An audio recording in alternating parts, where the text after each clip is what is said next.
Peter Johnson is my name. I'm currently chair of the Goulburn Valley Highway Shepparton Bypass Action Group, and its purpose is to promote and lobby for the bypass of Shepparton, and particularly at this stage one of that bypass project. The Shepparton Bypass project has great importance for this region. It's a 5-stage project, and currently we're looking at stage 1 of the project. This is a project that has the capacity to be quite transformational. There's a lot of benefits can arise from this. That was revealed in a recent economic analysis report that was obtained by VicRoads and the Greater City of Shepparton, showing a substantial enhancement opportunity in relation to employment arising from the bypass project.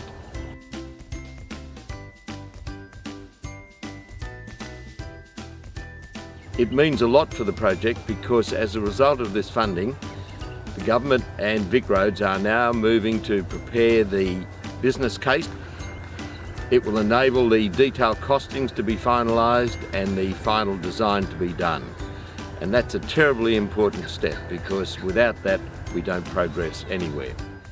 So all these benefits that I say will accrue to Shepparton mean that what's good for Shepparton means it's good for the region. So any of these benefits then have a flow-on effect through the Goulburn Valley region. My name's Siobhan Brown. I'm the Manager of Development Services at Murrindindi Shire Council. We are looking very carefully at a Lake Eildon activation project because of the captive audience that we have in tourism on houseboats on Lake Eildon. So the project will be 3 key stages. The first part will be really understanding the industry sectors, the economy, and also the tourism impact. So really getting down into the data and re-establishing a baseline of where we are in Eildon and Lake Eildon itself at the moment.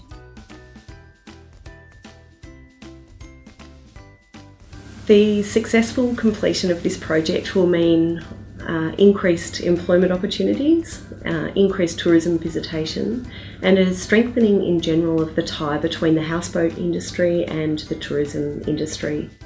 That will inform the delivery of a really good understanding of the key priority projects, the infrastructure that's needed on the ground for the future, and the business and investment opportunities for the future.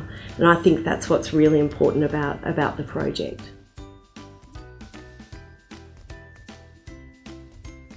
Obviously, anything that we can do to increase the tourism potential for Eildon will be really beneficial to our shire and to the other partners around the edges of Lake Eildon.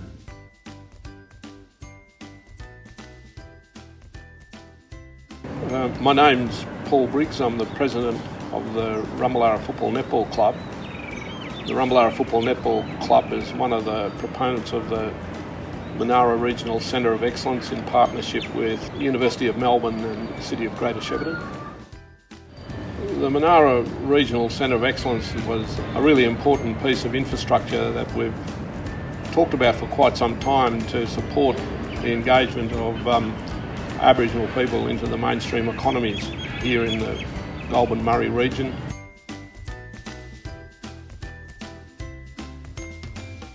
One of the key priorities of the Goulburn Regional Partnerships was a precursor to an investment from the state government of $23 million.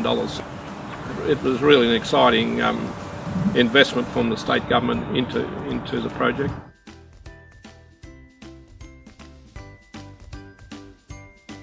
The word Monaro is a Yorta Yorta word and it means thunder, so we're looking to make a big noise here in the Goulburn Murray region and to attract the attention of the rest of Australia and hopefully international guests into our region.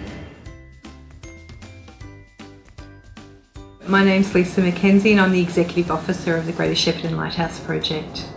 Our goal is to improve the education and wellbeing outcomes from young people, all our young people from conception to career in Greater Shepparton. We have been working for a long time as a community to develop our priorities. We asked 1,000 people initially what they thought the issues were impacting on young people. We investigated best practice here and around the world. We brought on a whole cohort of friends and supporters and created a movement.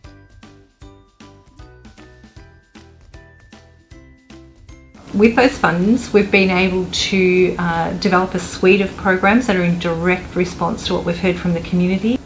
We've linked industry and schools through our Industry Links coordination program. We've created Year 9 camps. We've supported our volunteers to do more of what the wonderful work they're doing. So it's really enabled us to scale up.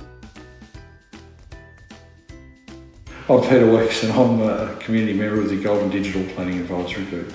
Some of the issues for us here and the challenges is the reliability and availability of capacity of internet for business, the reliability in emergencies of the NBN, or reliable coverage and connectivity for tourists, capacity and availability for all users, black spot mobile phone coverage. The backhaul capacity is limited with NBN and mobile phone carriers.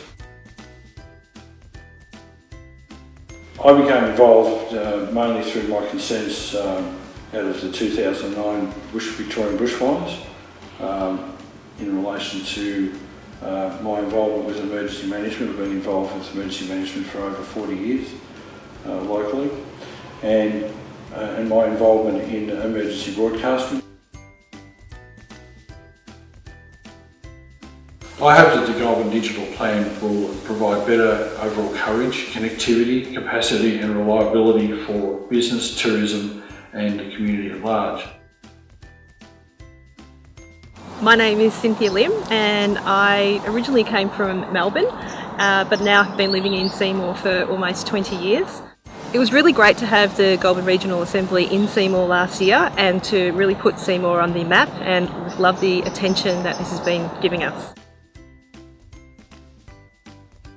I absolutely love living in Seymour, and what I do love about it is we have the best natural assets you could possibly want. There's the mighty Goulburn River, there's the Tullarook Ranges to the south of us. There's a real community here. It's about 6,300 people, which is about the right size, I think, to be able to be a really vital part of the community and to get to know everyone.